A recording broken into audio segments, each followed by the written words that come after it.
Yo, Mike check. 1, 2, 3, 4, 5, 6, 7, 8, 9, 10. Yeah, just about to start up here in a bit. Just getting a few things ready for y'all. Big ups for everyone that's listening live here with the Sunday, December 22nd, 2024 edition of the Boxing Source podcast. That's right. JR Bell here, in effect, for this particular podcast. And just, making sure that, people are kind of settled in and everything to, what had went down, what had been going on here within the podcast, right? So let's see here. Let's get this thing cracking. Let's get this thing started. We should be going on here in just a bit. Let's get this thing off. Yeah. Let's get that thing off, man. We here live. This is a Boxing Source. Yeah, man. I know we got what we got going on here, but another thing that we want to try to get in and get going here is we want to kind of have a real analysis of what had went down yesterday.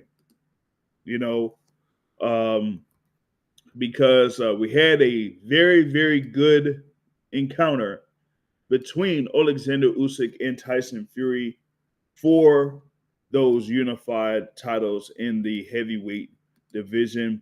Of course, I feel like, that is the whole thing with who else who would be basically the top fighter there in the heavyweight division, right? So definitely wanted to kind of chop it up with this. Smack like that. What's going on with you? How you doing? What's going on? How you feeling? Just gotta make a couple more adjustments here, and once I do that, should be ready to go. All right, yeah. What's happening? So, of course, we had this heavyweight fight between Oleksandr Usyk and Tyson Fury, rematch from their bout that happened in May. That is a definite fight of the year candidate. Where Oleksandr Usyk was able to get a split decision victory to become at the time the undisputed heavyweight champion. This set up the rematch that took place yesterday, of course, December 21st. You had Tyson Fury there, of course, with his first loss there that he suffered against Oleksandr Usyk, where he ended up getting knocked down or basically stumbled out to the ropes there. That was counted as a knockdown in round 9 of their first fight in Riyadh, Saudi Arabia. And that was basically the difference in the fight between these two guys. As if it wasn't for that knockdown, you pretty much could have had a draw in that particular bout, right? Because one judge had that score 114, 113 there in favor of Oleksandr Usyk. And without that knockdown, it would have been 114, 114. So that would have been a draw if he didn't score that knockdown. That's how close that first fight was. Now you're going to this next fight. Of course, Oleksandr Usyk there as the defending champion, 22-0 going into the bout. Tyson Fury going into that bout with just that lone loss in his professional career at 34 wins, 1 loss, and 1 draw. And so we wanted to see how both of these fighters would approach this fight and what would be the difference. Going into this bout, I felt like the key for, Tyson Fury was to be able to utilize his height, his reach, and be the taller man, be the bigger man. He went into this particular bout with a stark difference in weight, almost 20 pounds difference between his first fight against Oleksandr Usyk and this fight, While with Oleksandr Usyk, it really wasn't much of a difference there with his weight. In his first bout, he came in there around 223, 223, 225 pounds. In this bout, pretty much the same thing, but I would say like a shade above 225 pounds. They listed him at 226 from the weigh-in, but they didn't really have anything off or anything like that for the weigh-in. So he was still within the same shape that he was for this first particular bout. So the major story going into it was Tyson Fury approaching this particular bout different here than the first one. And with him having that significant weight gain, so to speak, that kind of compared it to, what Tyson Fury did against Deontay Wilder. With Deontay Wilder, what he did was he came in there significantly heavier in their second bout, in their rematch, than he did in the first bout, where he was able to use jab and grab or, just rough up the opponent and things like that in order to get the win, and ended up getting a stoppage win in that rematch. That was back in 2020. Here in this particular bout against Oleksandr Usyk, he was trying to see if he could implement that same strategy. You know what I mean? Let's see here, man. We're getting some folks already in the waiting room, so we got this thing here going on already. So we're gonna have our guests coming in here in a little bit. You know what I mean? So that's what's going on.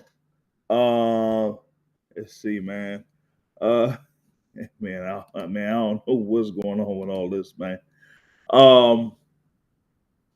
So had this bout, Tyson Fury coming in there, and he wanted to implement something there in this particular bout that he did against Deontay Wilder. But props to Oleksandr Usyk. The major difference here with this is Oleksandr Usyk is someone that has a lot of movement, sets up a lot of things, moves up and down, kind of like with him being a natural southpaw, up, pretty much ducks up and down, has his lead hand up, with the right hand, has his lead hand up, it was very elusive because usually with Tyson Fury, even with this height and stuff like that, if you have a stationary target as his opponent, he could just use his jab, whether it's, the left jab or the right jab, and use foot fakes before throwing a jab. But the thing with Oleksandr Usyk is, when you're, moving up and down and all that type of stuff, you really don't have that stationary target. So Fury would have to work a little bit in order to be, fairly successful with his jab.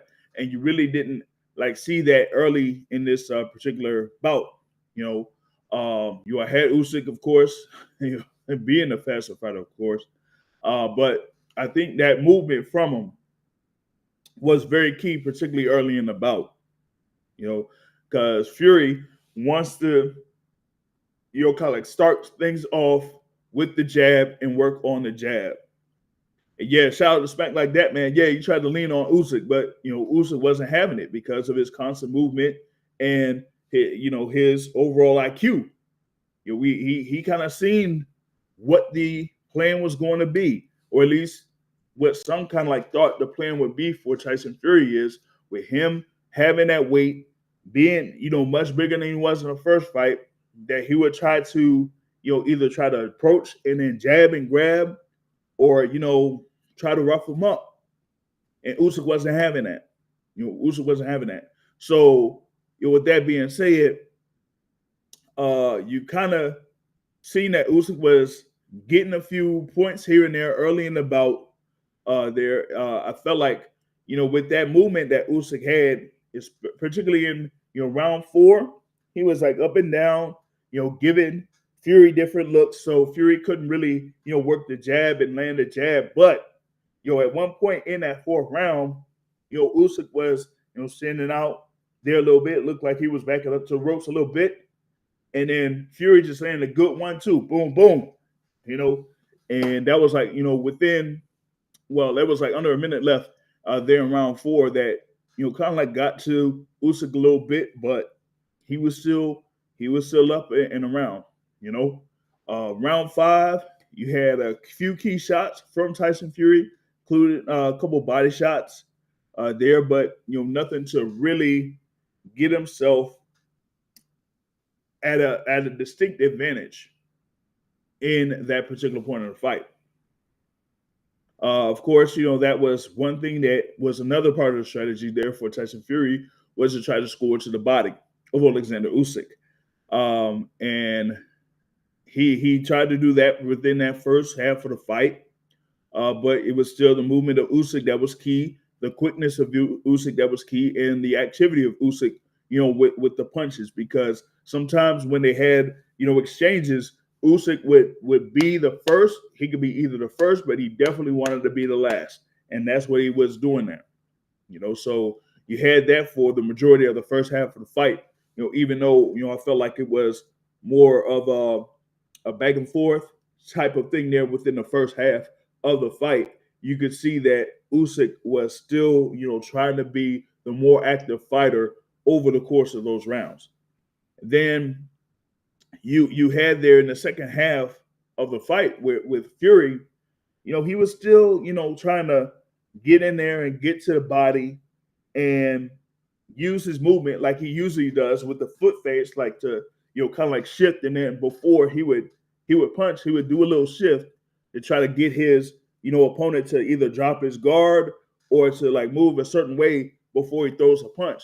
And he tried to do that again, there in round 8. But at least for me, I felt like Tyson Fury at that point didn't really have much behind his punches. It was more of like, arm shots instead of being very forceful. But, at least for me, I feel like that was most of the case there from Tyson Fury from probably around like rounds 5 or 6. And I feel like that was a distinct difference there in this particular fight, because I expected more of a forceful Tyson Fury there, starting from the beginning of the fight and kind of like carrying it to the back half of the fight. But I'll get into that here a little bit more in a little bit. But you've seen there, like within round 9, Usyk, being a more active fighter and things like that, but also, being more precise. I felt like he was, landing the better shots and being more accurate there within round 9.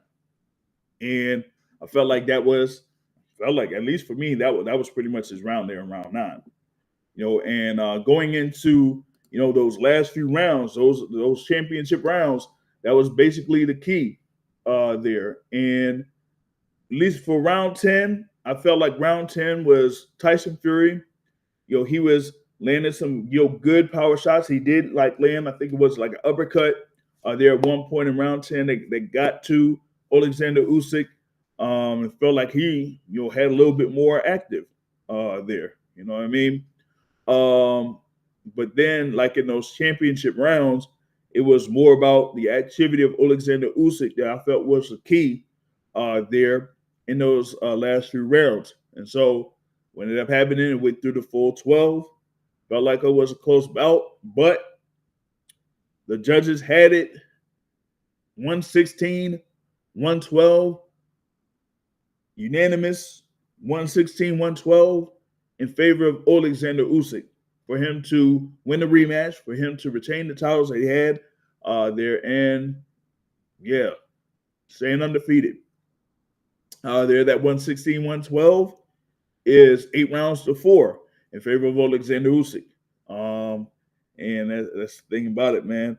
Lord Frieza says on the live chat, heard Fury puts grease in his beard, and when he clinches with the fighter, it's stuck on his beard, so he gets an easy combination. It says someone created Usyk, the greatest of all time. Says gold medalist there in the Olympics and undisputed at cruiserweight and at heavyweight. Always fights the best at their best and at their own house. He's greater than Floyd. All facts. Oh my goodness. Hey man. at their own house. Yeah, but I mean, you can't necessarily fight in Ukraine. Come on, man. Respect to go. I'll pretty much like get into that there a little bit as far as like Usyk standing in heavyweight history, and overall as far as like top fighter within the past 10, 15 years. Like I'll see how we could have him up there with that. But should have on here with me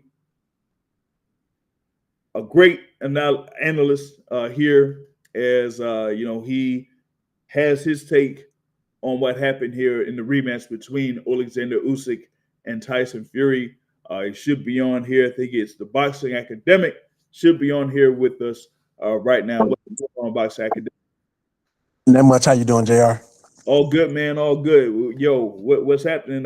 Like, how did you feel the fight went there for this particular rematch? I think it's always tough. Well, let me not say that such a polarizing statement, but with what we got from the first fight, it was always going to be tough to live up to that first fight. That's like LeBron's son, living up to him. It's always tough to live up to in your dad's shadow when they did the thing. And so I think that's sort of what we got from this second fight.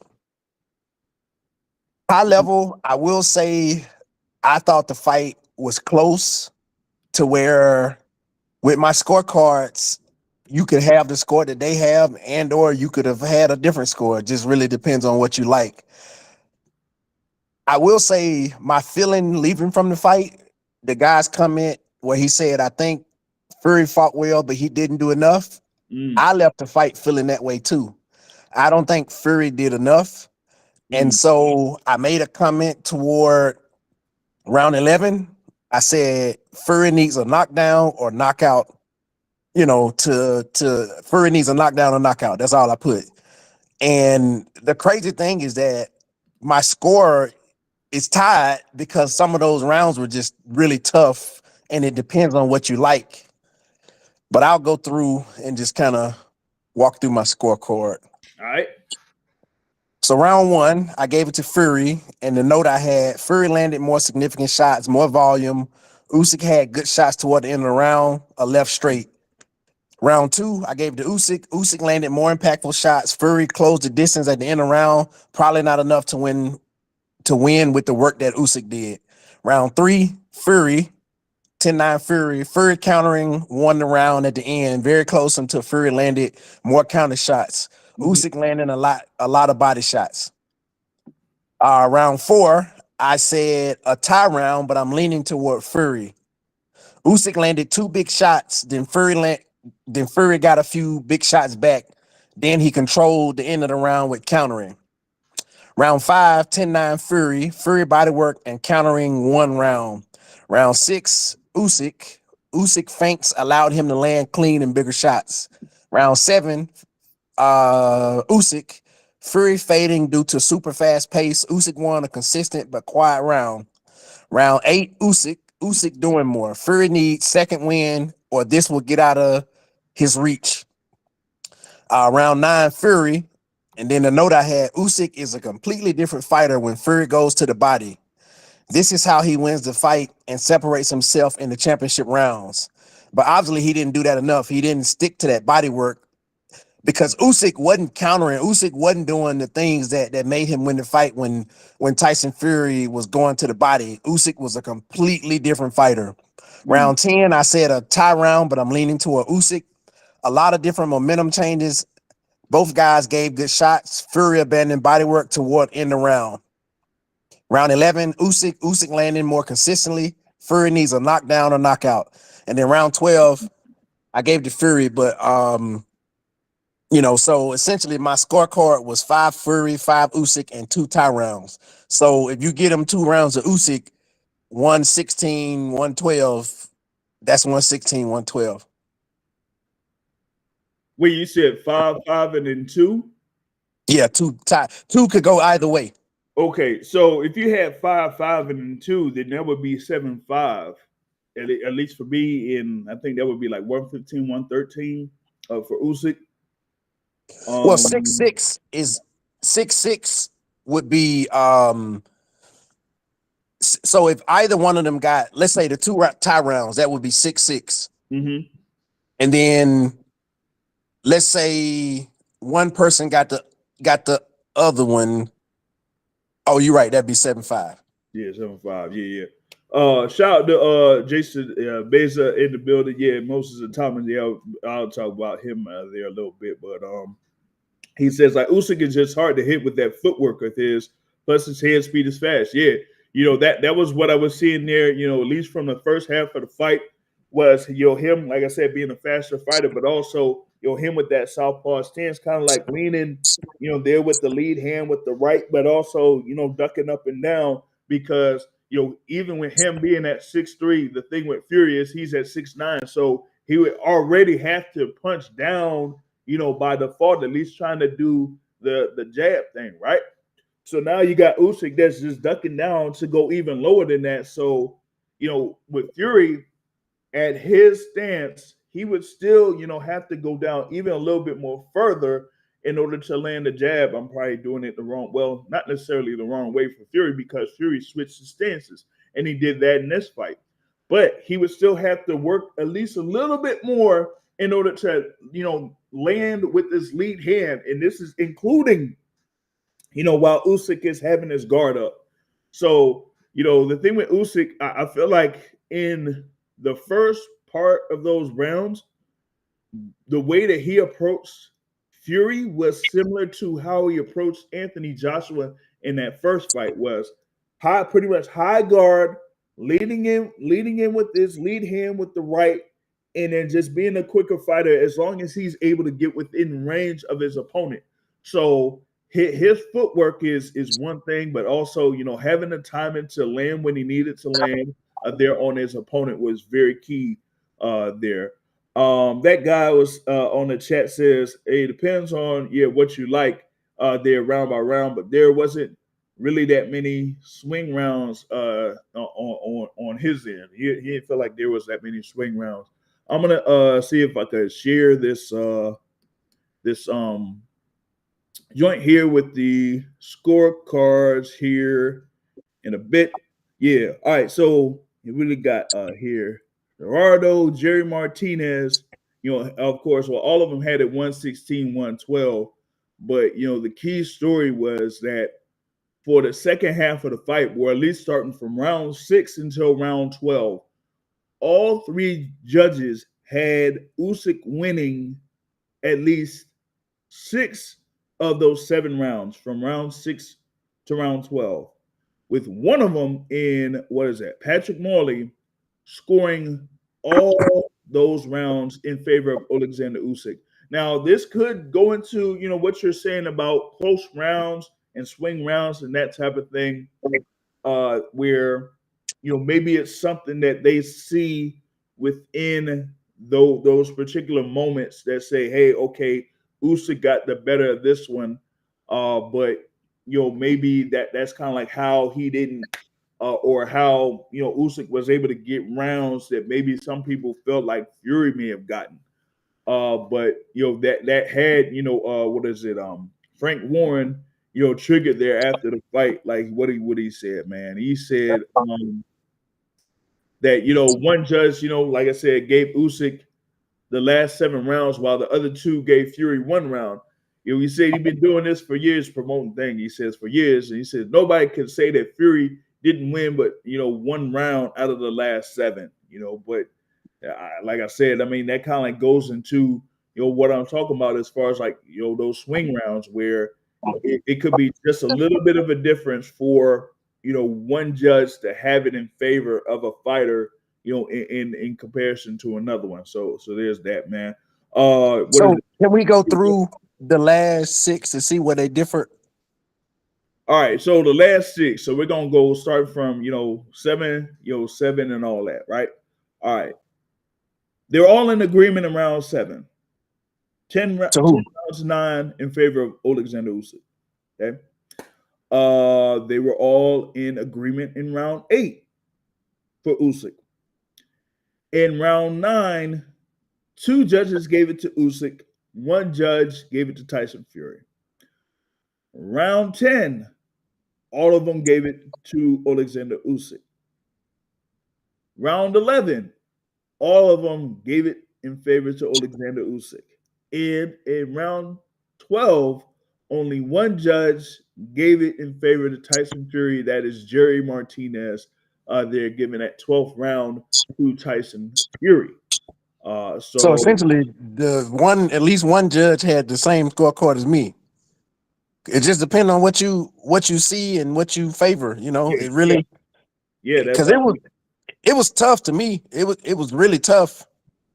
Um, like, yes, my sentiment, my heart told me when I saw Usyk pushing and leading the pace and doing a lot of stuff. My heart told me if Fury don't get a knockdown, this fight is out of hand. Obviously, it was out of hand anyway, but I just felt on my scorecard, like with how close his fight is, he needs something big.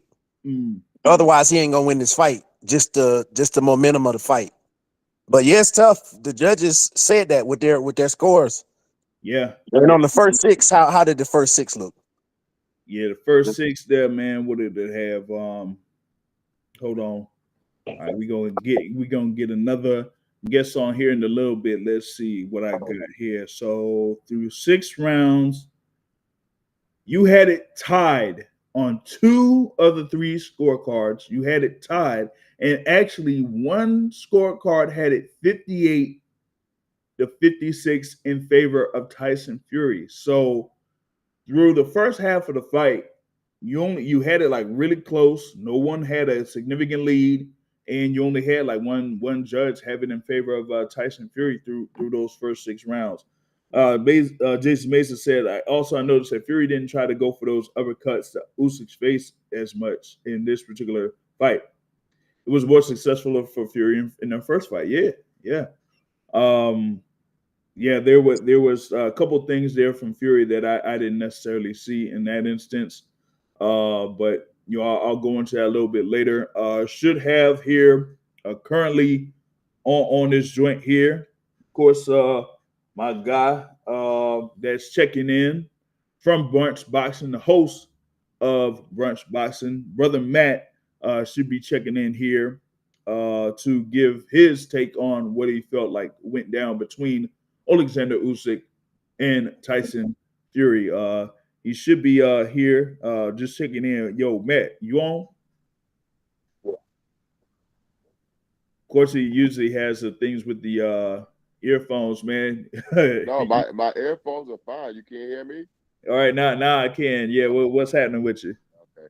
Yeah, so I was rewatching the fight. I'm lying. I ain't gonna lie. I ain't rewatching that shit. And one time was enough. One time was enough. I'll Can I be say honest. can I say something to Matt real quick before he like start cooking? No, no, no. Let me cook. Let me cook. My connection be going out, man. So I gotta cook when I can before this rumble kicks me out. I can't talk shit to But you real quick before you cook. okay, okay, sure thing. Matt, this ain't your show. When you come in, you need to greet people. This ain't your show. You need to come in and greet people like a civilized person. You got it, bro. You All right, got that's it. it. That's all. That's I, all. I appreciate it. Now, what I saw, I'll be honest. I scored the fight 7-5 Tyson Fury, but I did think that there were enough swing rounds where them giving the fight to Usyk. It is what it is. I could understand why they gave the fight to him, but I did think that Tyson Fury did fall short in some areas. You mentioned the uppercuts. I Mhm. I think that he didn't throw those uppercuts because he didn't like what was coming back at him. I think Mm. Usyk was very capable of hurting him with his precise punching.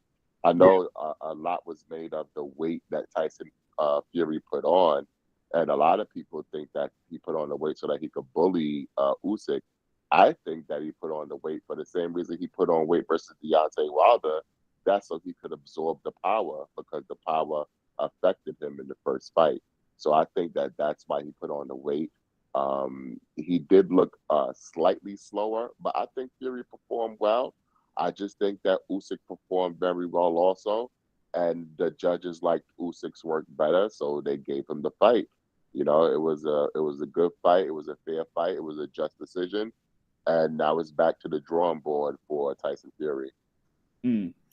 Yeah, you talk about the whole thing with the precise punching of Oleksandr Usyk, and how that did affect him in the first fight, which I felt like led to the knockdown that happened in the ninth round in the first fight. And so it felt like Fury was kind of cognizant of that here in this particular rematch. Not just like you said with the weight, but also with him not shaving the beard. Also, so there's that and all that type of stuff here.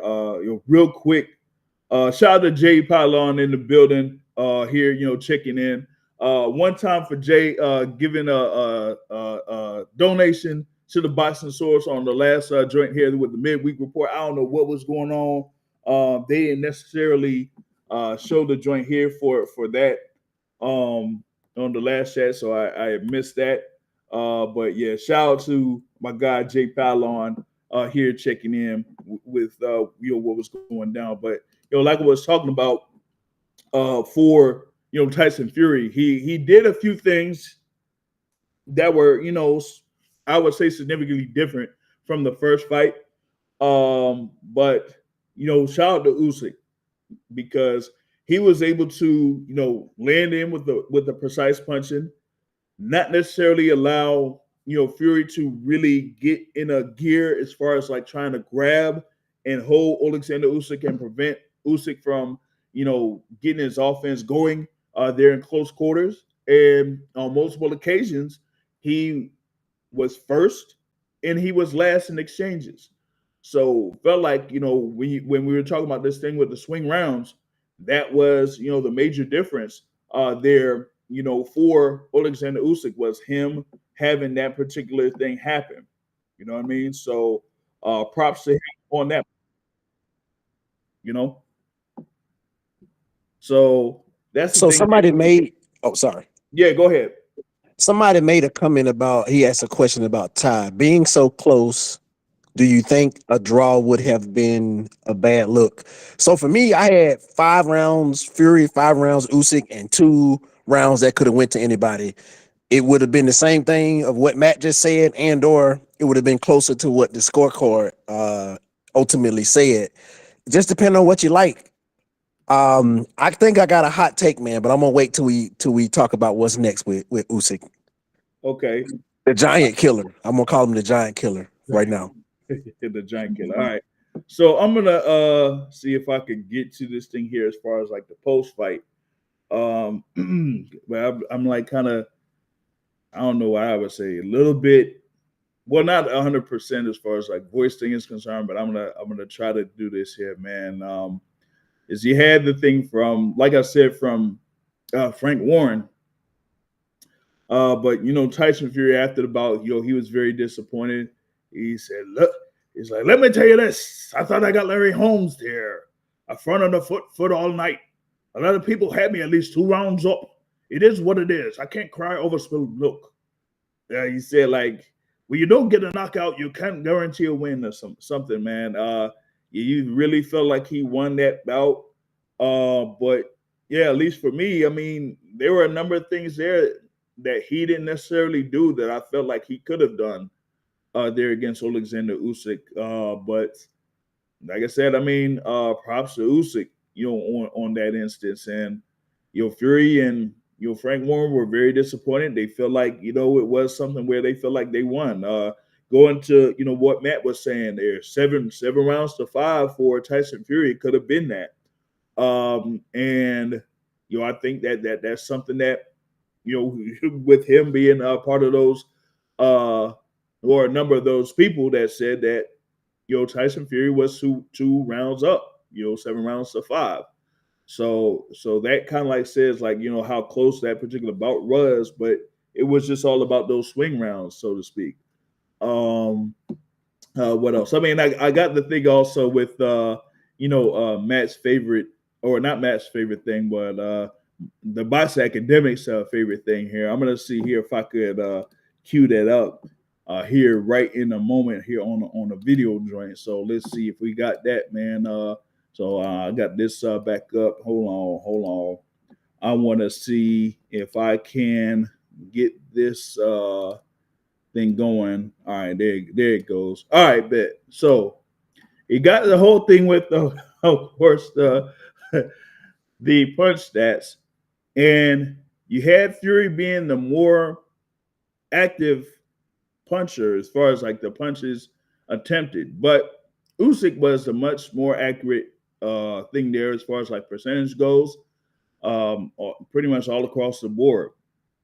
Through the jabs, pretty much like landed on a double amount of percentage for the jabs, and power punches, he landed like more power shots there as well, and at a better connect percentage. So he did have that. My guy says, Smack Like That said that Fury's punches were not hitting like Usyk, but he's happy with the way heavyweight fights have been this year. I mean, you had a number of good heavyweight fights out there.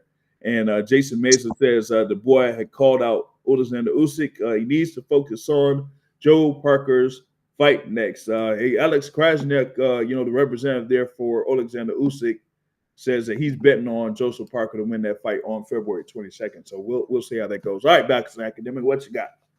Can you tell us the raw numbers? It's hard for me to see. All right, so they had for total punches 423 total punches thrown for Oleksandr Usyk, landing 179. And with Tyson Fury, he had 509 punches that he threw over the course of the fight, with 144 punches landed according to CompuBox.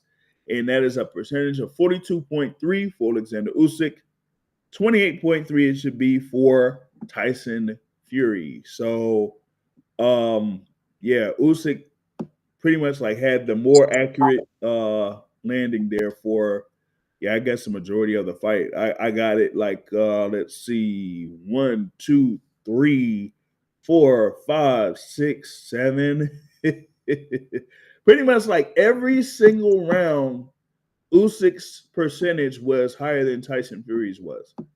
But, as far as like overall landed shots, yeah, but you know how it is sometimes. You gotta, be able to focus on that fight and see like what, particular punches landed, how that affected the round and all that type of stuff. So, even like with Usyk having a better connect percentage in every single round, like you still had it to where, it could be some swing rounds here and there because of the type of shots that were landing on each one of these fighters. Yeah, I mean, I don't disagree with what these numbers, with the story of what these numbers tell, because like I said, going into round 11, my heart told me that Usyk was winning the fight, even though I scored every fight. And going into round 12, had I not given it to Tyson Fury, it would have been a straight win for Usyk on my card. But I felt like without counting the rounds, just, my recollection that Usyk was more effective. Mm-hmm. And again, part of it was Tyson Fury not capitalizing on what one of Usyk's biggest flaws are. The way that you're gonna beat Usyk is going to the body. And I think one person could implement that plan, but he need to drop out of the fight, because like whoever just said, the Joseph Parker fight ain't a guaranteed win. He need to drop out of that fight and only want to fight Usyk. He didn't earned it. I mean, I get it. The business of boxing, he gonna fight Joseph Parker, but I think Daniel Dubois could implement a plan of going to the body from round 1 to round 12 and have Usyk in trouble. Usyk gonna win the fight, but we might get something interesting going on, And I think Dubois could make the fight very interesting by hurting Usyk to the body. But he got to get out of the Joseph Parker fight, though. Well, yeah, I mean, we all saw what happened in the first fight between Oleksandr Usyk and Daniel Dubois. I don't think that they'll have it to the point where they're going to have Dubois get out of this particular fight against Joseph Parker. they were out there in Riyadh, Saudi Arabia. So they're like, hey, yeah, you ready to get it on? He's like, yeah, we're ready to get it on, all that type of stuff, man. And that's 2 months away from that bout for the IBF Heavyweight Championship. But yeah, I think Daniel Dubois is someone that could really implement that particular plan. I think that what he'll do is he'll kind of like have it to where it's like he's what as they say balls to the wall, and he'll take what he'll receive or take some shots in order to land some of his own. There and with Oleksandr Usyk, it's more about the precise punching and the speed of the punching there from Oleksandr Usyk. But with Dubois, he's going to be the taller fighter and the bigger fighter, and then he'll try to see if he could just get within his range where he needs to be at and land those shots. You know what I mean? We said, Spec like that says, yeah, Fury said he was going forward the whole fight, and that definitely wasn't the case. It was not. He was either stationary or he was moving backwards. I didn't really see him like moving forward, but a couple times, and that was it. The thing is, him going forward wasn't necessarily what helped him be successful. Well, okay, maybe if you count going forward when he jab, body, if you count that as going forward, sure, that was successful. But to me, what was also successful was him, taking a couple steps back, making Usyk go through that landmine and then landing body shots, like countering and like stepping back and then landing shots on Usyk that type of way, like making Usyk extend. Mhm. And yeah, I mean Usyk wanted it more. Usyk did more. I can't say he wanted it more, but it just looked like from his output he wanted it more. I don't know. Yeah, his output, like I was saying, I mean, he was throwing more in the exchanges. He was making sure that he was the last one to, land or throw a punch there in those exchanges. I feel like that's part of, where they have it for those copyback stats. Like, even though he was there as far as like a lower punch output, it still was able to be much more accurate than Tyson Fury was. What did he say? Like Usyk said, like after the fight, that this particular rematch, he felt like this rematch was easier than the first fight. He said not an easy bout, but just easier than his first bout that he had against Tyson Fury back in May. Of course it was. He didn't have to go through no fire. Like it's like Tyson Fury was just content. Mm-hmm. He didn't put the way he gonna win this fight is by making Usyk question himself, and the way you make Usyk question himself is by going to his body, and then you might be able to land the headshots and continue to do that. Like even in the rematch that happened between Anthony Joshua and Oleksandr Usyk, you could see there that he was, making that dedication to go to the body, for the majority of, at least from the first half of that fight, you could see that was a strategy there from Anthony Joshua. So that's the thing about it. And I thought Tyson Fury would try to do that at least early in this bout, and he didn't necessarily do it. But also, like I was saying there at the beginning, with Usyk's movement, he was trying to go up and down, and him being around 6'3", but just ducking down makes him like a more difficult target to try to land to the body. But also on the flip side, like if I wanted to like bring up the Anthony Joshua rematch, right? At least in the rematch with Anthony Joshua, you could see that there was a difference in what he was doing from the rematch and in the first fight. In the first fight, he was trying to, outbox and try to hang out with, Oleksandr Usyk from a strategic standpoint and try to outbox Oleksandr Usyk. In the second fight, you could see that he was trying to, overpower him, send a message, all that type of stuff, and show that, he would be like a bigger man and that type of thing. Here with Tyson Fury, he was still trying to do a box, do the foot face, do the stutter steps before throwing a jab and all that type of stuff. And I was like, where's the, the consistent dedication to try to go to the body, try to be forceful, try to fight on the front foot. And like we were mentioning, he only did that like a couple of times throughout the whole fight. You know what I mean? So both of y'all said, you and Matt, credit has to be given to Usyk because it was something you said that I didn't want to interrupt you, but like Usyk did a great job of taking certain things away from Tyson Fury and sort of leading Tyson Fury's offense to a way that it wasn't effective for Fury.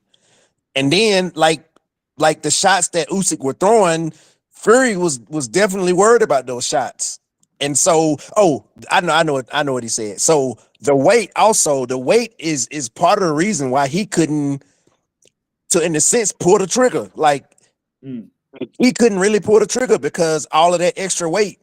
Yeah, he made it to round 12, but I mean, okay, CompuBox says he threw more punches, but in the rounds where Usyk, you could tell Usyk wanted to win.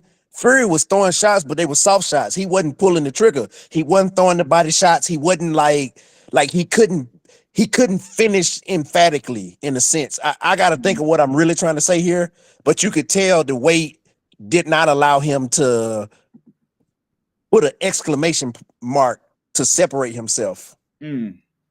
Yeah, yeah. The shout out to Jason on the chat saying, yeah, Fury has just never fought someone with Usyk's head movement, footwork, and boxing IQ. With someone like Deontay Wilder or Dylan White, they'll put their guard up, and that's about it. Usyk truly is the rabbit.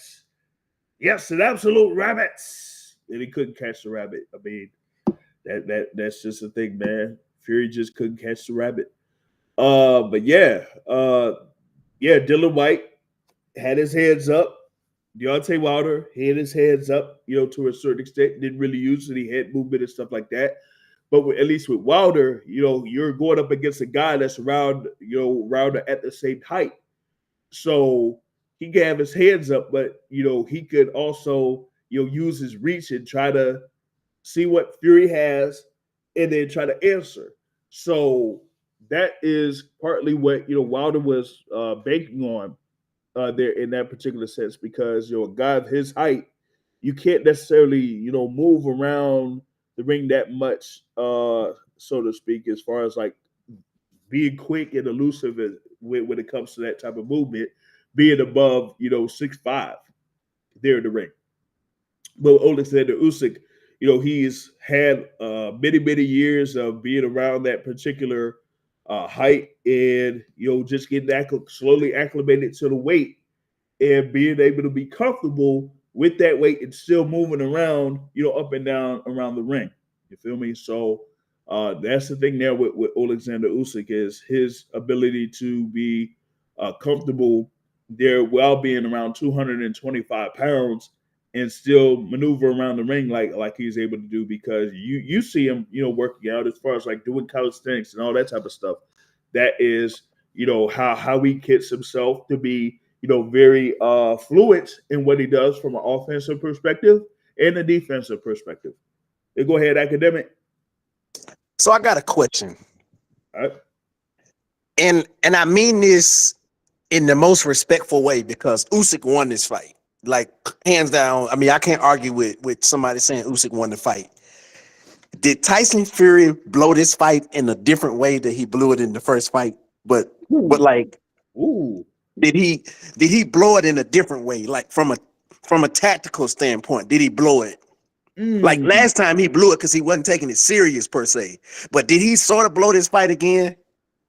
Like, I'm not trying to take away from Usyk, because Usyk won the fight. Usyk did everything he needed to do. Usyk won on, the different levels of the fight. But that's my question to you. Did Tyson Fury blow this fight as well?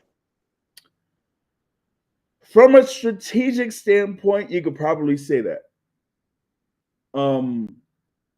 Because as I was mentioning here, going into this and what I was saying through the preview, I felt like it was something where he had to be a little bit more assertive, and I brought up the whole thing with the rematch that happened between Oleksandr Usyk and Anthony Joshua.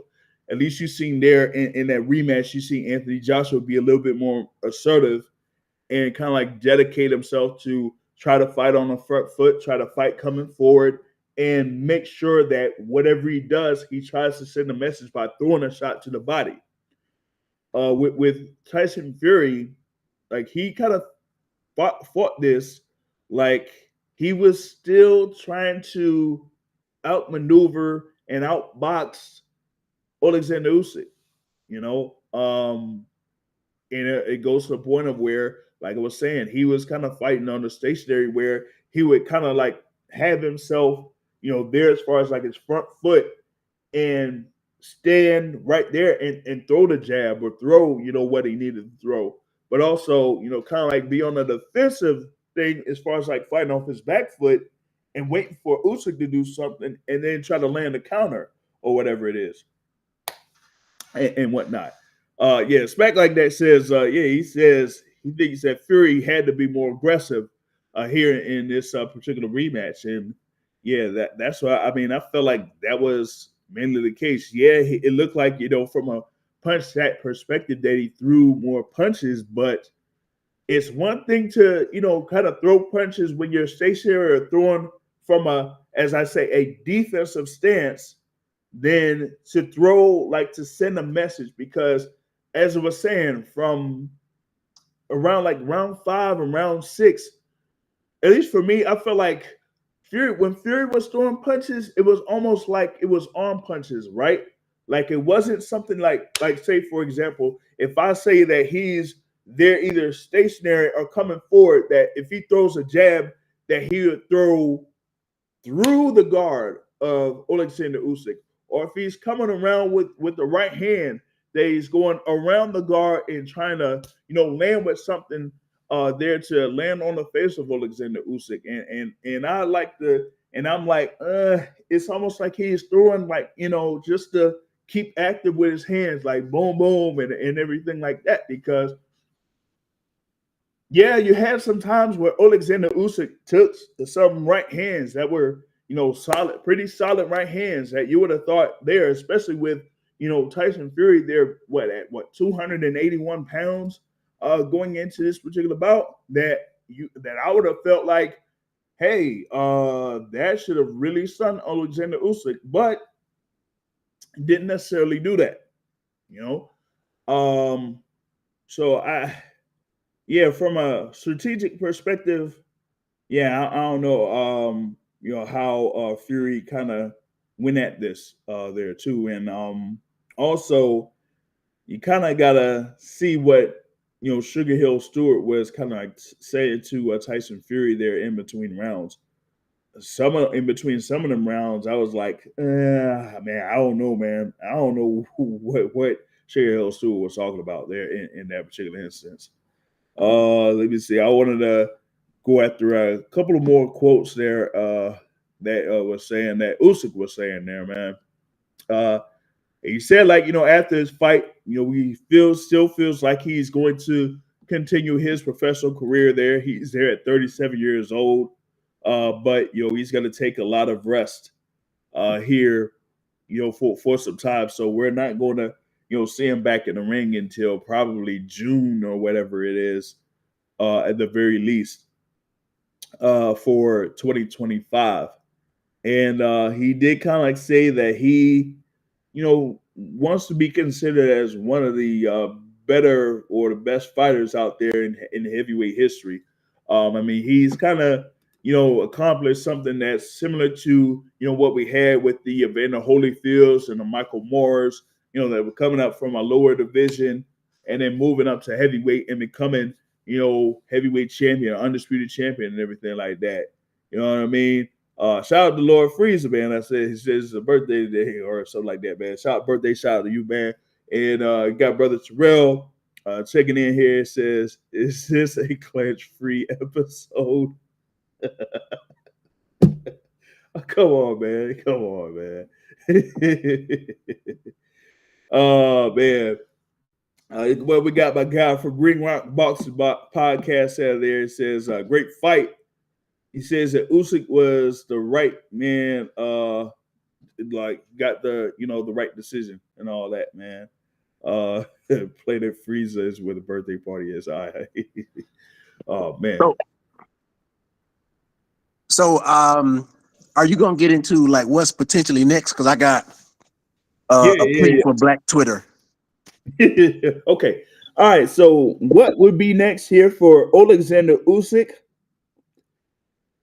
Of course, it would depend on what happens on February 22nd between Daniel Dynamite Dubois and Joseph Parker. Dubois gets the win, then I would want to see that particular rematch there between those two fighters. I mean, it's gonna be pretty much like unanimous that if Dubois gets a win, particularly if he gets a stoppage win over Joseph Parker, that the buzz is going to be for them to have the rematch, and they're gonna bring up the whole controversy of what happened between Usyk and Dubois that first fight. And outside of that, um, from a heavyweight perspective, for Oleksandr Usyk, man, usually you would kind of like name 3 fights for a fighter, particularly after he wins, that he could go after. Um, it would be the winner of Dubois versus Parker. It could be the winner of Agate Kabiel versus Zhilei Zhang, which is also on February 22nd, especially if it's Zhilei Zhang. And also, I don't see a fight scheduled for this man coming up in 2025. But after what he did on August 3rd, I would want to see Oleksandr Usyk against Martin Bakole. That would be something to see. At least for me, it would be. So those are like the 3 fights or the 3 fighters potentially, that I would see Oleksandr Usyk in going into 2025. All right. So what did you get there, Box Academic? Before I make my comment, I need to know if Matt listening, because Matt got to be the one to implement this plan. Matt, come back. Stop focusing on them females in the bar and come back and listen. Say something to us, man. Well, first of all, I don't drink anymore, so I don't go to the bar. Yeah. My Second brother, of all, my brother. I am listening. I'm just working on a tweet right now, a really good tweet, because the Zone bought out Australia's big television network and streaming company, Foxtel, and Foxtel shows like a lot of boxing events over there, like Tim Tszyu, all those Australian guys. So I'm trying to work on a tweet right now. Interesting. Interesting news there. Interesting news, especially coming from the Zone. I mean, they trying to get another market. Trying to get into that market. Yeah, they were trying to get into that market, and now it looks like they are in that market. So the deal is for like $3.4 billion, which is insane. Wow. Hey, well, I mean, you got Perform Group, you got Len Black Vanek. I mean, that's that type of money is like a drop in the bucket to Len Black Vanek. Man, my goodness gracious. But yeah, can I say my comment while I know Matt listening? Go ahead. All right, Matt. Since you are the president of a particular fan club, and I'm the vice president of this particular fan club, I propose that Black Twitter, we implement a plan on Black Twitter. Let me make this first statement. Usyk has fought some tough fights in his last few fights. Usyk needs, a moderately level fight, but he needs what would be considered on paper a moderate touch. So I'm proposing that we put a campaign on Black Twitter to say Usyk should fight Deontay Wilder. It's a soft touch for Usyk. Everybody will say is that it's a soft touch for Usyk, but what actually gonna happen is this is Deontay Wilder's chance to get his undisputed title that was taken away from him, like, many years ago. And, he only need one shot.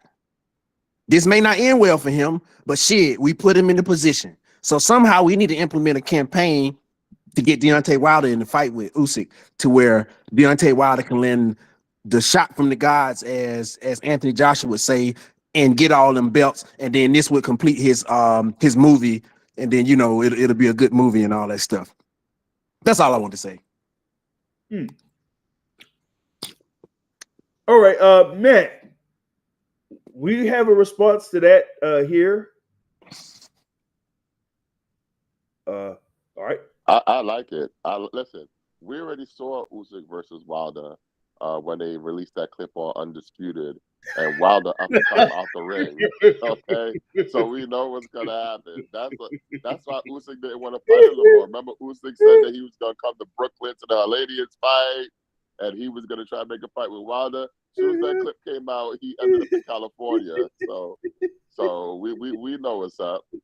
So what you're saying is, Matt, Usyk has fought every recent champion except for Deontay Wilder, and this is the last one he needs to fight to complete the trifecta. That's what you're saying. Because look, I look at it this way, right?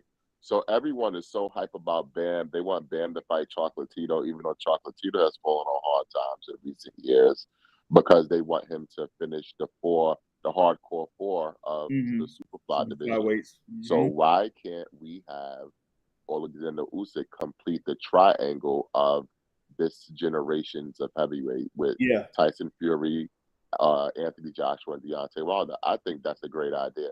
Yeah, that's the thing that I was going to say right there, man. You know what, man? Great job there, Vice Academic. Great job. But the thing is, what I say don't matter. Matt need to somehow bring it up as a headline to where I don't want no credit for this idea. I'm saying it on live television or whatever, but you need to make a headline to say he fought all these other heavyweights, trifecta, all this stuff you just said, and put it out there and make sure that what's his name see it, the guy who making all the fights. We need Black Twitter to get behind this. Get Deontay Wilder a fight, bring some buzz behind it. Say what's his name, dodging him, whatever you need to say. I got somebody said like, "Hey, you would love to see that fight, but you don't think like Alex Krasniak and Usyk's part of Usyk's team will risk it if it's not like order or if it's not a mandatory challenger." And some folks saying like, "Hey, you'd love to see Wilder get a huge fight again, but Wilder doesn't look the same." I mean, hey, I don't know. You could probably petition Black Twitter for it, but also you might have to, tag Turkey Al-Sheikh and say, "Hey, look, we want to see this fight at heavyweight. Bring it to Riyadh, or have Riyadh season once again over in the U.S. This time, it could be over in New York City or something, and we'll have there as the headlining bout Oleksandr Usyk versus Deontay Wilder. It could be at Madison Square Garden or something like that. Yeah, you could have Oleksandr Usyk versus Deontay Wilder at Madison Square Garden there in the summer. How about that?" Hell, it could be in Ukraine. We just need Wilder in the ring with this man. Man, I don't know about Ukraine, man. I think you might have a couple of landmines, and bombs and that type of stuff still going on over there. I don't know, man. Oh, goodness, man. And he said, "Hey, I'd like to see Wilder versus Joshua before they both retire." Actually, we got about a few more days left in 2024. I'll put up an article on theboxersource.net on fights that I would like to see in 2025. And yeah, that's definitely going to be one fight that's going to be included in that list. So, but I hear you what you're saying. Like, okay, you're right. SmackDown, you're right. Wilder does not look the same. And so, with that being said, I don't want to see Joshua Wilder. I want to see Wilder against the person where he stand to gain something. He don't stand to gain that from Joshua. Like, that fight is gone. That fight is dead. Joshua should have took it when he ditched him, to say he gave him money and all this other stuff. We need to see the undisputed champion against Deontay Wilder so he can finish the trifecta. Mm. So that's something there. All right. So yeah, I'll see if I can put that in part of a poll there or something like that. Like I'm gonna see what I got. Like 4 or 5. I'm gonna put 4 fighters up, and Deontay Wilder will be one of them. It will say, hey, who would be a fighter that y'all would want to see Oleksandr Usyk fight next? And like I said, it's probably not going to be until around June or July of 2025, but we'll see how that goes there, man. As a Jason Benson says, hey, you got plenty more oil money, he can make it happen.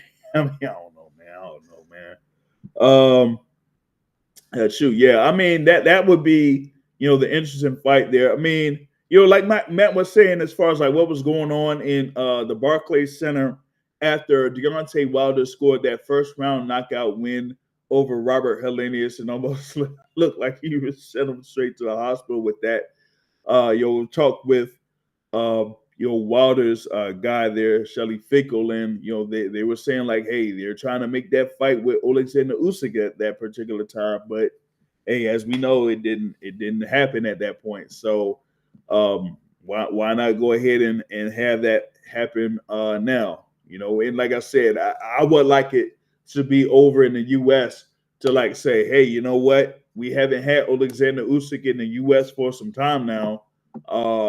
Why not go ahead and give him, one more fight in the U.S.? Like he hadn't been in there since what, 2019 actually. So let's see if he would have him there at one point in the U.S. to fight one time, and maybe it could be one of the last couple of fights that he have in his pro career because like at least before this particular fight against Tyson Fury, I thought that he wouldn't necessarily, move forward with his career. I mean, that was asked there in that post-fight presser, and he says, he has the power to go further in his career there. So there's that.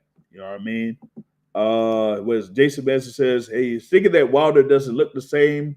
Also, but then later, after he heard what was going on or going through with his ex, I thought maybe it was just mental. Hey, man, that It's definitely mental. Part of yeah, it's definitely yeah, mental. yeah, it's definitely mental, man. Like you have that, and then also, what he was dealing with his shoulder. Like he said that he had shoulder issues for about a year and a half plus. You know, And that don't forget the dang dent in his skull.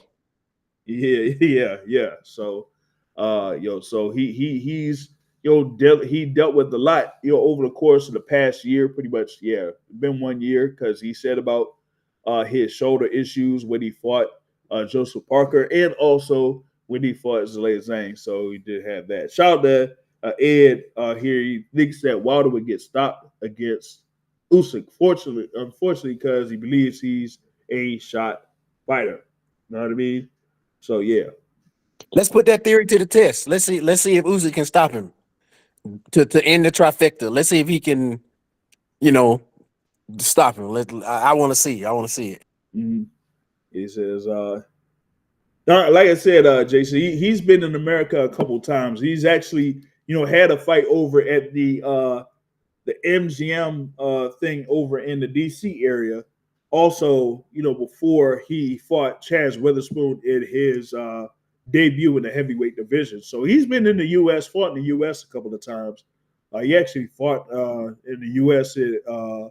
Over at the great, well, I call it the Great Western Forum from back in the day. But he also fought in Inglewood, California as well. So he's had a few fights in the U.S. But yeah, like to go back into America and fight, one of the, basically the top American fighter that we've had over the past 10, 15 years plus, and Deontay Wilder. Might as well have that happen. This time it won't necessarily, you don't have to have it at the Barclays Center. You can have it at Madison Square Garden.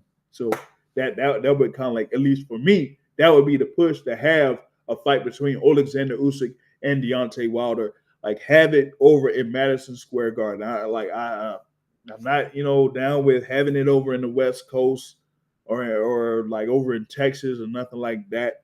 Nah, go ahead and have it at Madison Square Garden. That would be something there. You know what I mean?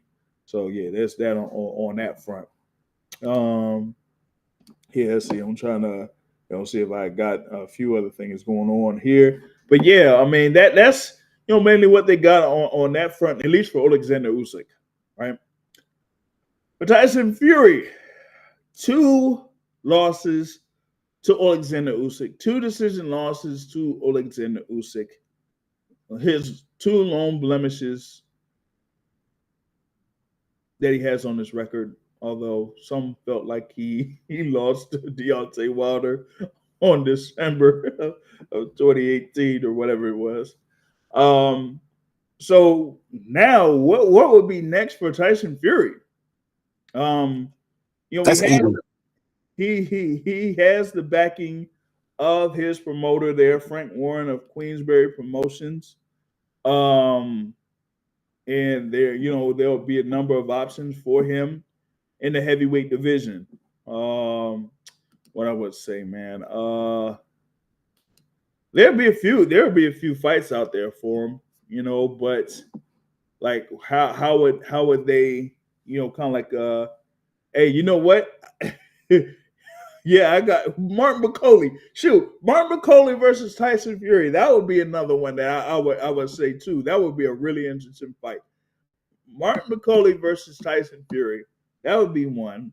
I know that some folks are saying like, hey, finally we could have Wilder versus AJ. We could still also have Tyson Fury versus Anthony Joshua. We could still have that. However, after what happened with Joshua against Daniel Dubois, I really don't think that fight would be next.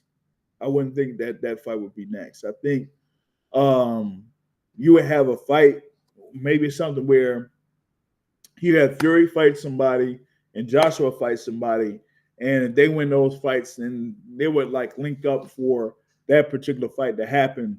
So I would say have Joshua have a fight by April or something like that, and see if Tyson Fury would do the same thing, or at least have a fight by May.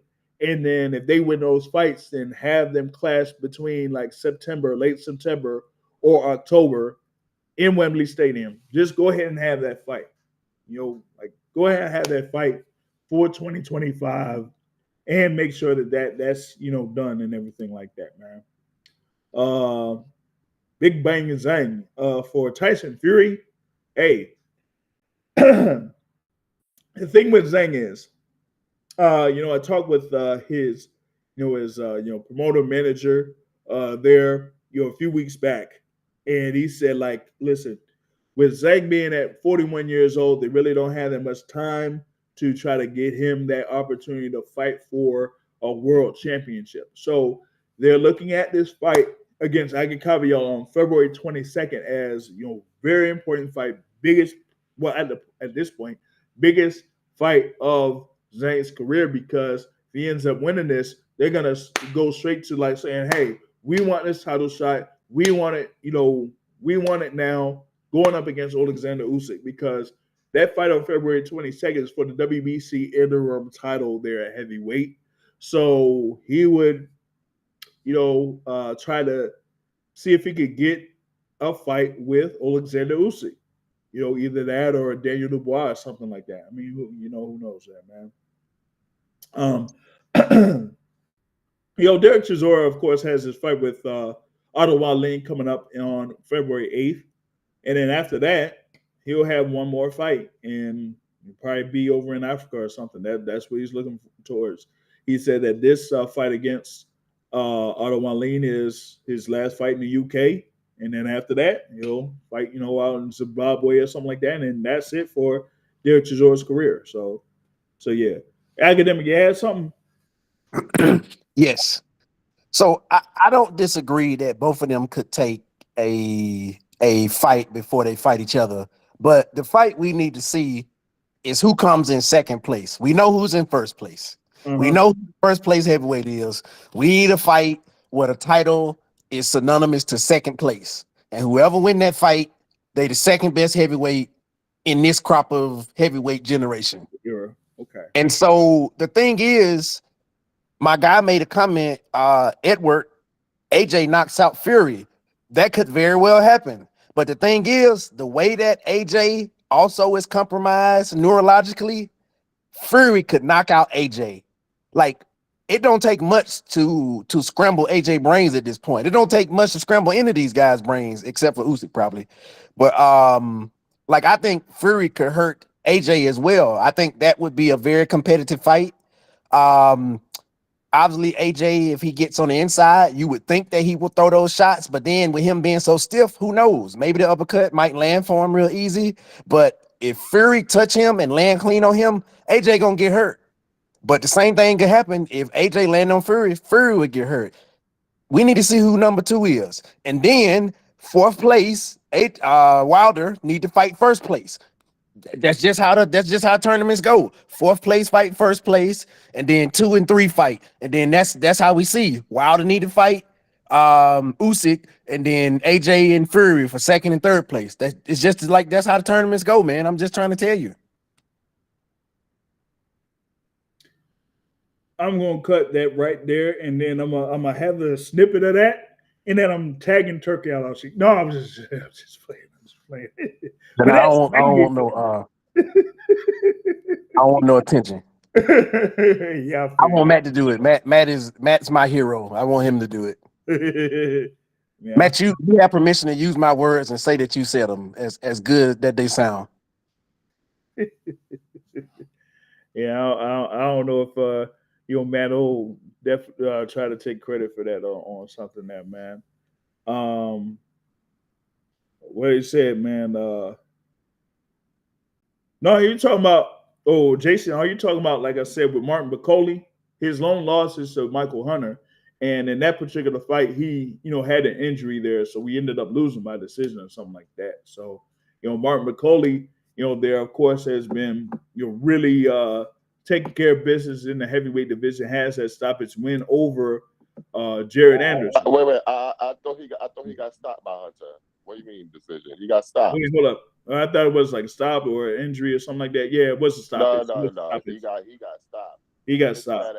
His fat ass got stopped. So let's not pretend like Martin McCauley some world beater just because he knocked out Jared Anderson, who don't even who not even that good in the first place. Like we gotta stop anointing these motherfuckers, all right? And they already anointing Martin McCauley as the boogeyman. No, he's not a boogeyman. He's just a bad businessman.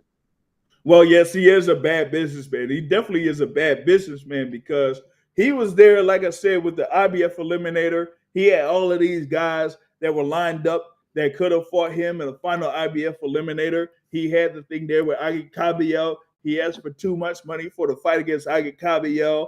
And then they had the whole thing there with Zalay Zhang. Looked like he was asking for so much money for Zalay Zhang, so that's why you ended up having Zalay Zhang versus Agit Kabayel for the WBC interim title. And now it's like they're trying to line up, Martin McCauley versus Efe Ajagba. And at least as of right now, as far as I'm concerned, they still haven't, scheduled that fight to happen yet. So yeah, what's going on with Martin McCauley when it comes to fighting in the IBF Eliminator? It's like the IBF is giving them a whole bunch of chances here. You know what I mean? That's the fight that happened in Africa. If any fight happened in Africa, right, right. Mike McCauley versus Efe Ajagba. Yeah, I know that McCauley is kind of based over in the UK at this particular point, but his origins are there from the Congo. So hey, if they can have a fight in Africa, you might as well have a Congolese guy and a Nigerian fighter there in the heavyweight division that go and have that fight happen. I don't see why not, Oh man. Goodness. What Jason says, what Wilder definitely giving a statement to the public that he will continue fighting. Yeah, I think he was saying something about, like I said, his injury and all that type of stuff, that he's, on the road to recovery. He has an additional guy in the camp to help him with getting himself back. If I'm not mistaken, brother Matt, I think Malik Scott is still, there with Deontay Wilder, but might take a little bit of a reduced role in this sense. So we'll see. Did he say who the extra guy was? At least I didn't know who the extra guy was. I didn't see it. If anybody would know, I the president I would know. I didn't see it, but I'm hearing rumors. I'm hearing rumors. That's all I'm gonna say. I'm hearing rumors. Mm. I mean, and we know who it's not gonna be. We know it's not gonna be Ronnie Shields, Yeah, apparently, yeah, it's because not good. Yeah, he was one of the he, guys that Wilder wanted. yeah, but But he it just might said a while ago. it may be someone like Manny Robles. Yeah. Oh, yeah, and that's and the reason why Ronnie Shields said they ain't no, but because hey, Ronnie Shields, he was Yeah, like, because he's another disloyal trainer. That's why. oh, That's why. You what? know what it is. Oh, come on, man. Come on, man. Hey, y'all know that Coach Ronnie Shields and Mark Brilliant are partners, man. So he's like, nah, come on, man. He said he's a disloyal trainer. Come on, man. Real talk. I mean, he needs somebody who gonna bring back his 1-2. And I get it. Mark Breland and him will never work together, but Manny at least Robles, Mark Breland got the most out of Wilder. Manny Robles, though, that's an interesting one. I don't like that you're giving Mark Breland all this credit for Wilder. I think most of the credit for bringing the best out of Wilder should go to JD's. You know, as JD's has taken a reduced role, we have seen the change in Wilder. Maybe they need to let JD's do what the fuck he do more again. Mm, it could be interesting. Does Wilder listen to him though? Yeah. Wilder listen to him. Listen, JD's is the one that came up with the strategy in the Dominic Brazil fight because he's the one that told Wilder that Brazil is very lazy with getting his hand back when he throws that right hand that he falls off to the side a little bit. So that's why Wilder timed that shit perfectly and knocked him the fuck out. So let's not disrespect JD's. My bad. Well, that's the Wilder we need. Wilder who throwing ones and twos. Fuck everything else. Just throw ones and twos. Throw a bunch of jabs and let that right hand go like you slicing some butter with a knife. I mean, I just want to see Wilder do that whenever like 1-4, whenever he fight Usyk. And then he gonna bring the championship and then his movie will be complete. Whether Jason on the live chat said that Mark Brilliant had Wilder using his jab well too. Man, we got like what is it, a few more minutes here left on the live joint. Y'all see the what is it? They got the call in number or something like that. If you got any takes on what happened this weekend or what we've been talking about here, and also you could support by hitting the cash apps there. You can sponsor the show there. You see the cash app tag there, $ the Boxing Source. We really appreciate all the support here on the Boxing Source. We're kind of like like I said, winding down here in the year 2024, looking ahead to what's happening in 2025. I know that there was like a particular card that was scheduled over in Japan, but that's been rescheduled. We're not going to see Naoya Inoue before the end of this year. That has been rescheduled to be in 2025. So we'll look forward to what's happening in 2025. And we'll have what is it? Either in the midweek report or in the next podcast, we'll have the award show because that other Wednesday that'll be January 1st. So I mean, won't necessarily have that be what's going to happen or whatnot. So that'll be the turn of 2025. So that's the thing there. What Laura Friesen says, Mark really was always jealous of Wilder's glorious dreads, so he didn't give Wilder any more advice in the ring when Wilder was fighting. Oh man.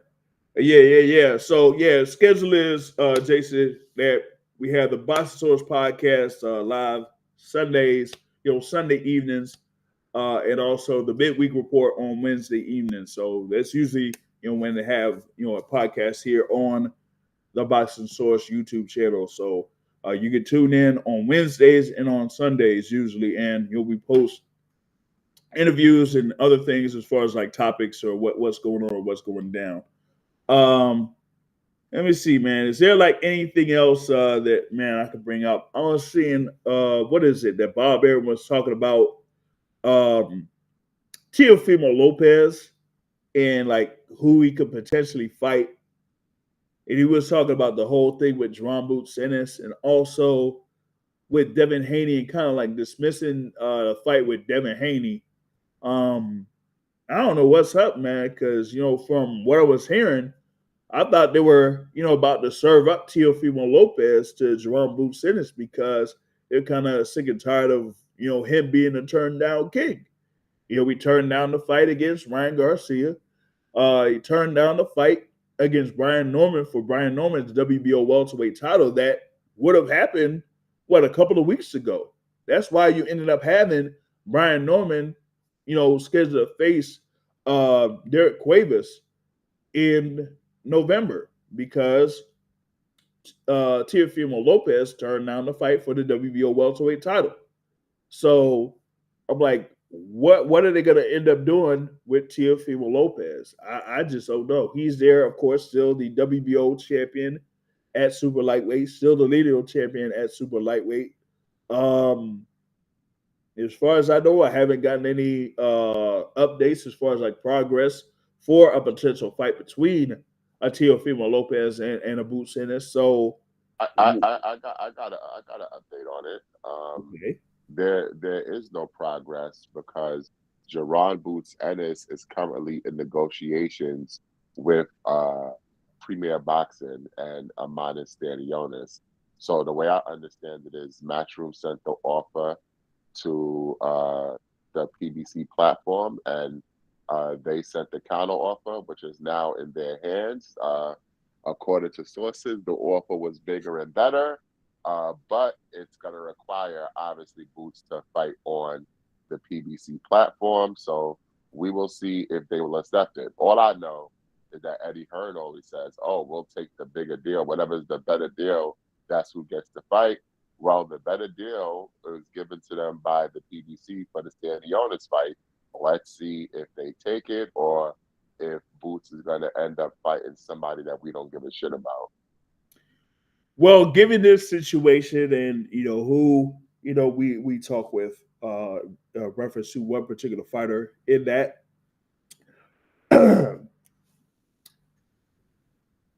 Eddie Hearn better not mess this up because he has multiple heads in the dealings of this particular fight. We know about it, but given the situation, you have, of course, Rob Boots Ennis as the IBF welterweight champion.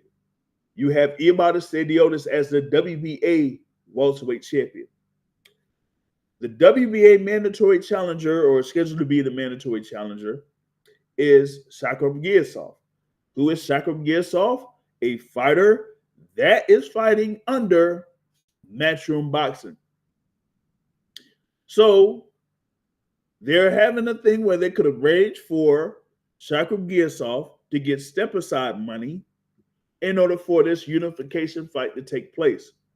So for Matchroom, for Eddie Hearn, you could get something off of that, whatever the step aside money is or whatnot, and then negotiate that deal to have this fight for the unified welterweight titles.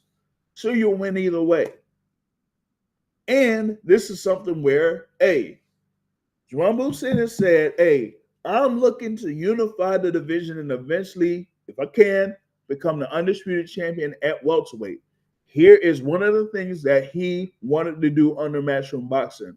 Your job, Eddie Hearn, is to do what you're supposed to do as a promoter and get your fighters in the best positions to fight what they want to fight for. You already blew it when it came to Demetrius Andrade years ago. Don't do it again. And don't do it again. So that's what we got as far as like that is concerned, because it should be open and shut or reference to all of that. But hey, with Eddie Hearn, man, We all know how tough things can be. Academic, you got something? So I don't know all the specifics, but what I do know is that people were very unforgiving toward Ennis as it relates to one of his last fights, the fight with Ortiz. Boots said a statement that was along the lines of, I will be more, cognizant, hands-on when it comes to scheduling. He said something along those lines. Mm-hmm. So part of this is also on him to make sure that he tells his management, hey, this the biggest fight, this the fight people want to see, this the fight I want. I get it. There is business, and Eddie Hearn gonna do whatever business, but I'm just saying part of it based upon how the fan sort of opinion went toward him. He has some culpability too to make sure that his team gets him that fight as well. Yeah, that is, the responsibility there of Eddie Hearn, representative of Matchroom Boxing. And yeah, like you were saying, uh, Jerron Ennis made that statement of like anything that dealing with me has to come from me myself, or basically through our guy YSM, so to speak. Really don't have much interviews or anything like that from Jerron Ennis outside of brother Jamel YSM Sports Media. So now it's about trying to make that fight happen, because as of right now, there really isn't much else that can be done. It looks like a lot of people are pointing towards the WBC champion, Mario Barrios, having a fight with Conor Benn, which, like, I still don't understand that. Like, y'all giving Conor Benn all these chances, man. It's just being real. Like, come on, y'all. And with Brian Norman Jr. Still, I don't know if he's fully recovered from his injury yet, but they still, Top Rank looks like they're still trying to line up that fight with him and Derek Cuevas, like rescheduling that particular bout. So, Brian Norman is fully recovered. okay, He's back in the gym, and from what I'm told, the Cuevas fight is going to be in March. okay. So from that standpoint, um, that only leaves the whole thing with Iamata Stadiotis. So that's the But thing. here's my thing, right? That's true. To me, Eddie Hearn has to get Boots the Stanionis fight, because if he doesn't get Boots the Stanionis fight, and then he's able to get Conor Benn a Barrios fight, a title shot, Boots has to look at him like, wait, what the fuck? Why am I not getting one of these welterweight champions, but Conor Benn is? Like, He's out of I there. wouldn't even understand that. I He wouldn't will be out of understand that there. at all. Like he has like a one year deal or a 3-fight deal with Matchroom Boxing. He's already had 2 fights under Matchroom Boxing. Um, whether it's one more fight before you could negotiate an extension, or if he has it where it ends after maybe around May or June of 2025, you have this one shot to say, hey, this is what we can do for you. If you're not able to deliver a fight for another title for Joao Boots Ennis, yeah, there's no point of Boots to continue his career under Matchroom Boxing. So there's only one way to go. Have that Stadiotis fight. If not, you could forget having Boots there under Matchroom Boxing on that front. Now, Does Stanionis want to fight him though? hey, Stadiotis says he wants to fight him. Wait, we're supposed to have a couple of interviews coming out with Iamata Stanionis there, because they had like one segment of Iamata Stanionis that was also on YSM, but I got to see if they have more content from Iamata Stanionis yet. Let's see.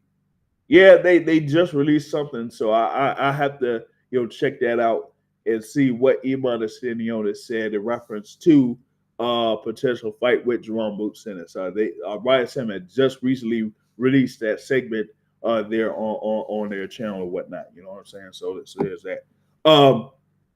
Matt, talked about You had the thing there with Brian Norman Jr. And having a fight, scheduled for March. Top Rank has, few events that are scheduled. February 14th, they got something coming up. There you should have, what is it? Keyshawn Davis. They're going up. What is it? For the WBO title, they're at 135 pounds or whatnot, right? Against Dennis Berinchik. That will be at the theater at Madison Square Garden. But they have a couple of events planned. But one of the stories about Top Rank is, will they continue to have their fights televised under ESPN? And man, it ain't looking good. They talk about maybe considering having their deal, a new deal with the Zone.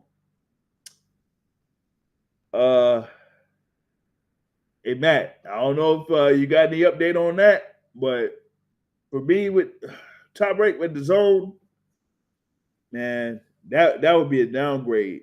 That would be a downgrade on my part because they're a U.S. based boxing promotional company going to a worldwide. Yeah, it would be worldwide as far as like distribution is concerned, but their amount of subscribers that they have in the US is what, around what, 50K or something like that, maybe 50K or something. So Yeah, they barely have subscribers here. yeah, I know a lot of people are pointing to Top Rank in the Zone, but I'm taking a wait and see approach because it wouldn't make like that. It doesn't seem like something Bob would do. Like, yeah, why would Bob like trap himself at the Zone when he's not going to get a lot of exposure? Like, I mhm, think more than likely they're probably going to end up like doing like a non-exclusive deal with a couple platforms. uh-huh. If they don't get the ESPN deal, that's something I wouldn't be surprised at. Now, I mentioned this event that was coming up February 14th with Keyshawn Davis and Dennis Marinchik. And the not necessarily the plan, but it's like they're trying to gear towards seeing if Keyshawn Davis gets this win over Dennis Berinchik, because the buzz has been out there that we could have a potential fight between Keyshawn and Gervonta Tank Davis in 2025. Now, if that's the case, if you see that on the horizon and you have Keyshawn Davis under your promotional banner, why would you go with a company or a network that has about 50,000 or so US subscribers when you could either renew the deal with ESPN or consider something with Netflix? Why not? I would say if Netflix is interested, go full speed ahead and roll with Netflix, because that'll give you the amount of viewers or subscribers or whatever you need, to where even a fraction of the amount of subscribers, Netflix subscribers, would be enough for you to be able to do what you need to do there under Top Rank Boxing. So I say, why not go for a Netflix if you could do that? You know what I mean?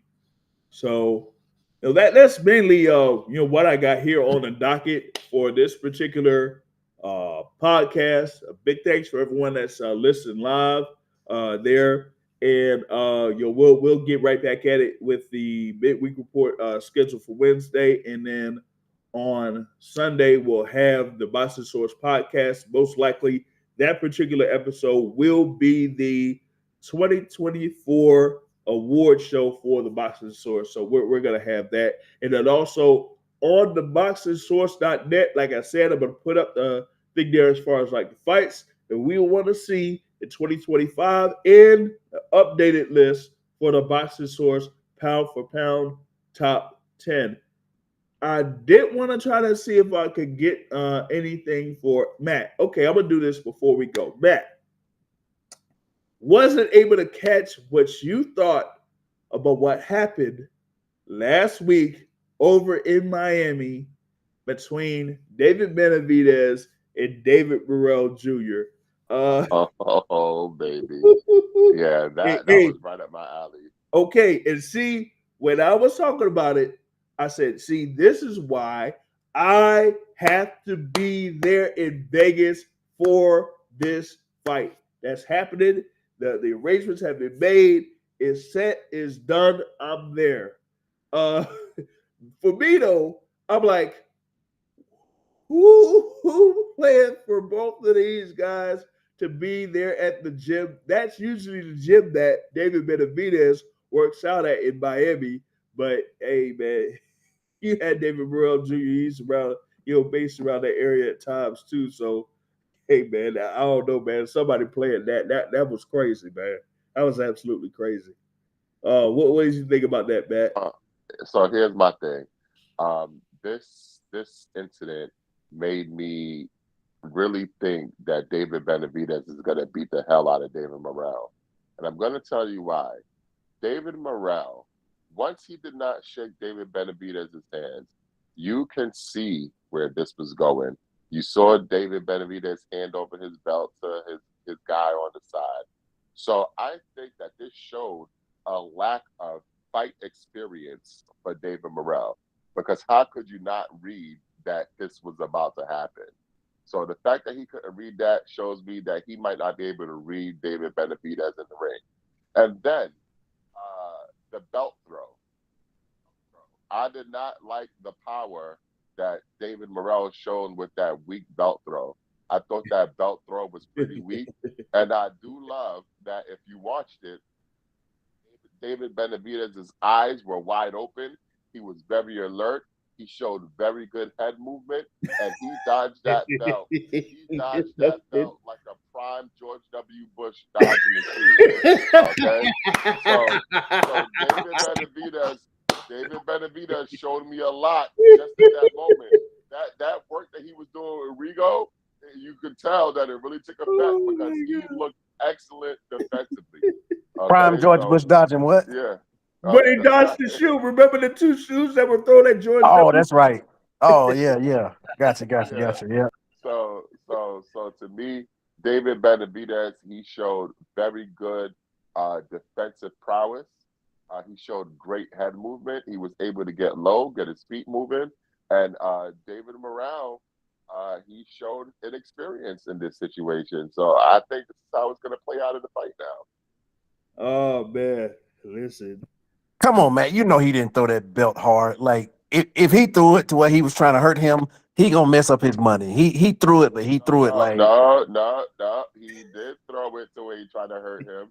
And I spoke with a professional fighter about the belt throwing incident, and he said that the belt is very heavy. He said it's kind of heavy. So maybe David Morrell doesn't have the upper body strength to throw that belt the way he's supposed to. And I think that's going to show that David Benavidez is going to be able to bully him in the ring, maybe push him back because he doesn't have that man strength yet. I'm telling you, man. Listen, I watched this film more than I watched the JFK assassination. I'm telling you right now. I dissected this shit frame by frame. I'm telling you, this is gonna make the fight play out like this. and so he got noodle Think of it this arms. You way. saying he got noodle Now, arms. yeah, listen. You. I'm sure you got into fights when you were younger, right? You could tell when somebody is about to step to you before they could steal on you. I mean, come on, man. And David Morrell did not see that coming. Once David Benavidez passed the belt over to his man after the lack of a handshake, you had to know something was going to happen. And it's really troubling that David Morrell's hood instincts did not kick in to know, hey, maybe I should hand my belt off to the side just in case something pop off. Everybody not from the rough streets of New York, Matt. So I just will put that out there. Yeah. Come on, he from the rough streets of Havana, wherever the fuck he from in Cuba. What did you think about David Morrell's comment? Talk about like he's moving around like RoboCop. doop, doop, doop, doop. Hey, he could say all that, but it ain't gonna be as easy as it looks. That's all I'm gonna say. Hey, listen. I said this a couple days ago. I said this fight has me like like it was when you had Terrence Crawford versus Sean Porter announced. I was like, I knew it then that would be a fight. This is going to be a fight. And I can't wait until that week there. Leading into February 1st over in Las Vegas, T-Mobile Arena. And tickets are on sale at axs.com. They got a good deal going for tickets there for this particular fight card. It's a very, very good fight card too. Like, man, I'm like, man, like I think like each of those fights, you can have some good results happening in all of those, man. So I'm definitely looking forward to that particular fight card, man. Because we got a rematch. We got the rematch going on that, right? So with Brandon Figueroa and Stephen Fulton Jr. and whatnot. So this is going to be a great fight card, man. Yeah, I'm definitely looking forward to it, man. You got that. What else you got? You got Jesus Ramos Jr. That's going to be on the card. There, going up against Jason Rosario. So, and you got what? Usyk Cruz on the card too. So, yeah, it's going to be a good one. Definitely looking forward to it. So, I can't wait for that particular fight card there on February 1st. Hey, it's gonna be crazy. Gonna be crazy, y'all.